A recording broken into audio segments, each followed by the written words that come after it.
आज हम लोग प्रकाश का परावर्तन पढ़ेंगे। देखिए प्रकाश का परावर्तन पढ़ेंगे। ठीक है, प्रकाश का परावर्तन कैसे होता है? देखिए हमारे पास एक चमकदार सतह होता है, देखिए एक्स और वाई।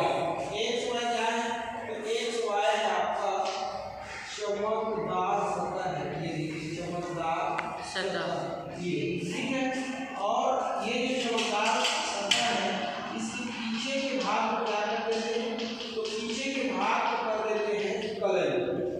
कलई का मतलब होता है कलर करना। ये कलई किया हुआ भाग, किया हुआ भाग, ठीक है।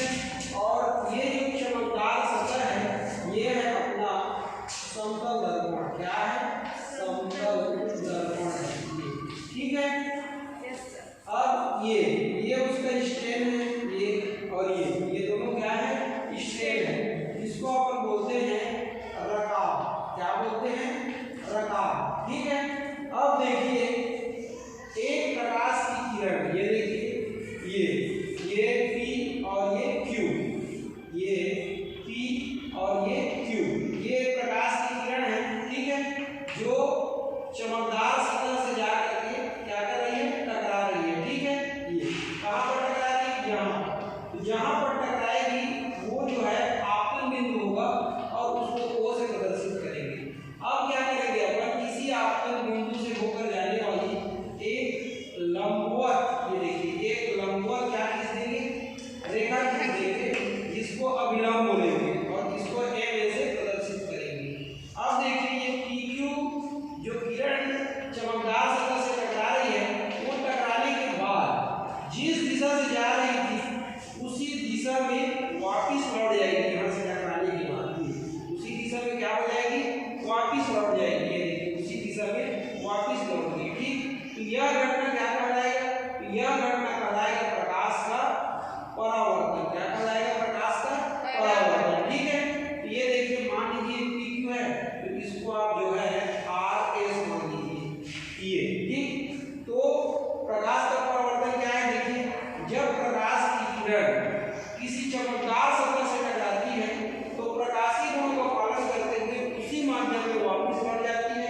ये घटना क्या कहलाता है? प्रकाश का परावर्तन कहलाता है। ये देखिए PQ आपकी किरण है जो चमकदार सतह से क्या कर रही है? टकरा रही है और प्रकाशीय गुणों का पालन करते हुए उसी दिशा में वापस लौट गई।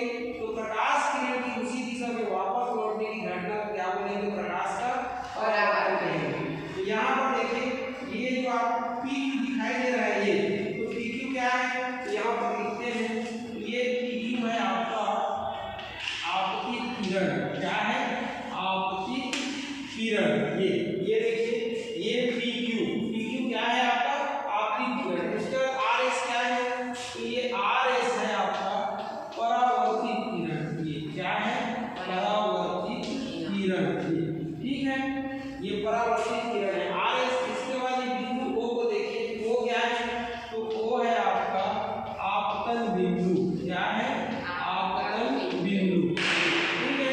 इसके बाद देखिए ये आपतित किरण अभिलंब के साथ एक कोण बना रही है जिसको कोण I बोलते हैं, और ये कोण I को बोलते हैं अपन आपतन कोण। क्या बोलेंगे? आपतन कोण।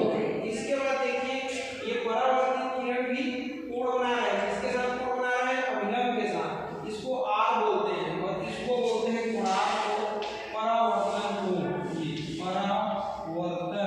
ये परावर्तन कोण, ये ठीक है। इसके बाद देखिए ये X और Y, तो XY क्या है? तो XY है समतल, ये समतल चमकदार सतह, ये चमकदार सतह, ये ठीक है। अब देखिए परावर्तन का नियम देखते हैं, है ना। तो परावर्तन का नियम क्या है? तो पहला नियम ये होता है परावर्तन का, ये कि ये आपतन कोण I जो है परावर्तन कोण R के क्या होता है? बराबर होता है। ये पहला नियम है। और दूसरा नियम ये होता है कि आपतित किरण कौन सा? PQ, ये PQ है ना, और परावर्तित किरण क्या है? RS, ये परावर्तित किरण RS, और ये आपतन बिंदु क्या है? O।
ठीक है, इसको देखेंगे ठीक, या इसको शार्ट में बोल सकते हैं अपन स्लैब बोलते हैं। स्लैब मतलब कांच का आयताकार रूप का होता है, इसमें ये स्लैब बोलेंगे ठीक है।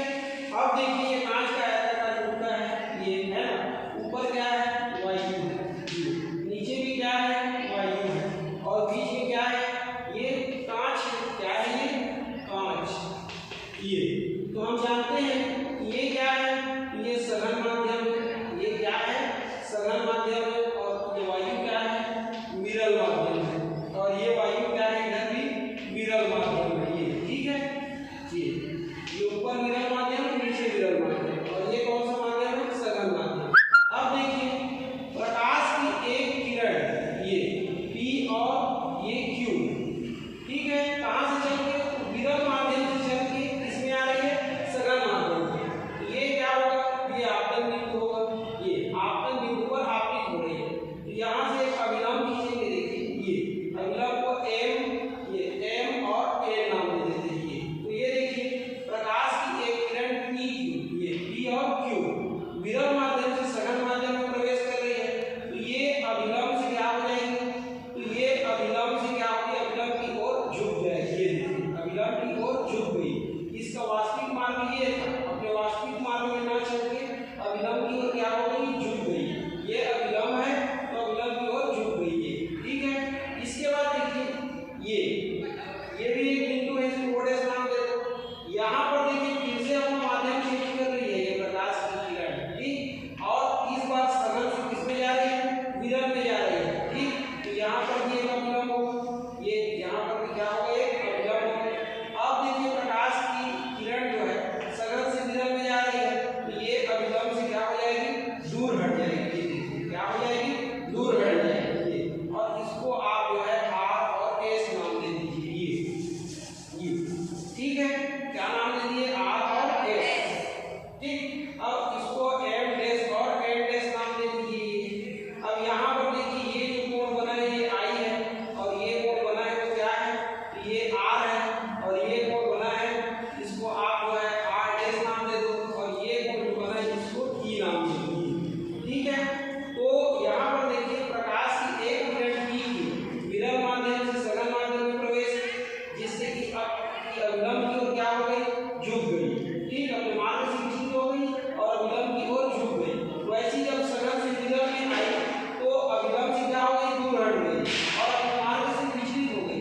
तो ये जो प्रकाश की किरण PQ है जब अपना माध्यम चेंज करती है तो अपने मार्ग से क्या हो जाती है विचलित हो जाती है। विचलन की यही घटना क्या कहलाएगी अपवर्तन कहलाएगी। जब प्रकाश की किरण एक माध्यम से दूसरे माध्यम में क्या करती है प्रवेश करती है तो अपने मार्ग से, ये देखिए इसका वास्तविक मार्ग ये था, अपने मार्ग से क्या हो गई विचलित हो गई, बेंड हो गई। तो प्रकाश किरण का अपने वास्तविक मार्ग से विचलित हो जाना, बेंड हो जाना, यही क्या कहलाता है अपवर्तन कहलाता है, ठीक। तो यहाँ पर एक बार अपवर्तन हुआ और यहाँ पर दूसरा अपवर्तन हुआ, ठीक है। तो चलिए यहाँ पर हम चित्र का वर्णन करते हैं। तो ये देखिए ABCD ये क्या है, तो ये स्लेब है, कांच का आयताकार टुकड़ा है। इसके बाद देखिए PQ, तो यहाँ पर PQ क्या है, तो PQ है आपतित किरण ये, ठीक है।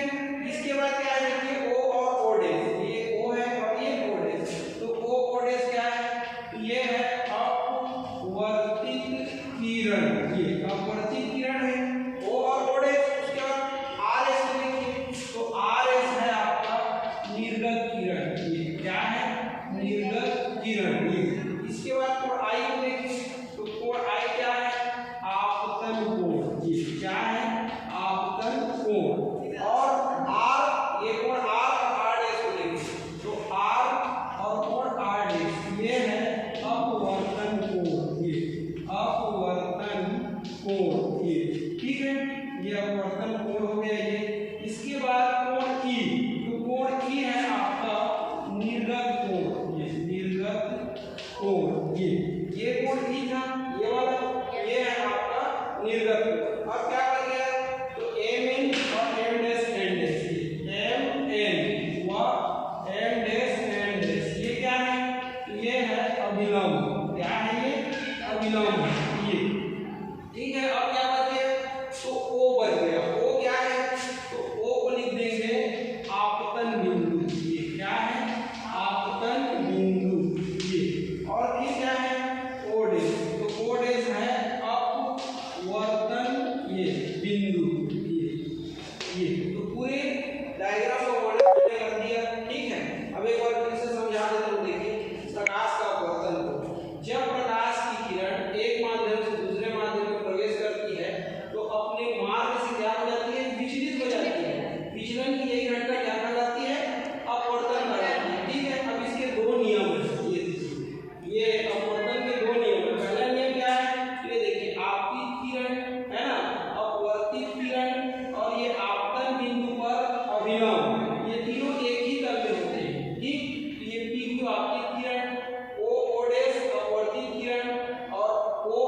अवतल बिंदु और अभिलंब ए एक ही सतह सीढ़ी पर क्या है स्थित है। इसलिए पहला नियम सिद्ध हो गया। और दूसरा नियम ये होता है कि जब प्रकाश की किरण एक माध्यम से दूसरे माध्यम में प्रवेश करती है तो ये आपतन कोण की ज्या मतलब साइन आई और ये अपवर्तन कोण है तो अपवर्तन कोण की ज्या मतलब साइन आर। इसमें क्या होता है तो एक अनुपात होता है कि इस अनुपात को क्या बोलते हैं तो पहले माध्यम के सापेक्ष दूसरे माध्यम का अपवर्तनांक कहते हैं। ये क्या है दूसरा नियम है। ठीक है, इधर पहला माध्यम इधर दूसरा है तो ये हो जाएगा 1/2 हो जाता है। ये म्यू है, इसको क्या बोलते हैं ये म्यू है, इसको बोलते हैं अपवर्तनांक। क्या बोलते हैं अपवर्तनांक। ये अपवर्तनांक ये ठीक। तो ये कांच का जो गुटका है ये स्लेब कांच का गुटका जो स्लेब है इसका अपवर्तनांक एक कितना होता है 5 होता है। ठीक है, इस प्रकार से अपवर्तन की घटना यहाँ पर सिद्ध हो जाती है।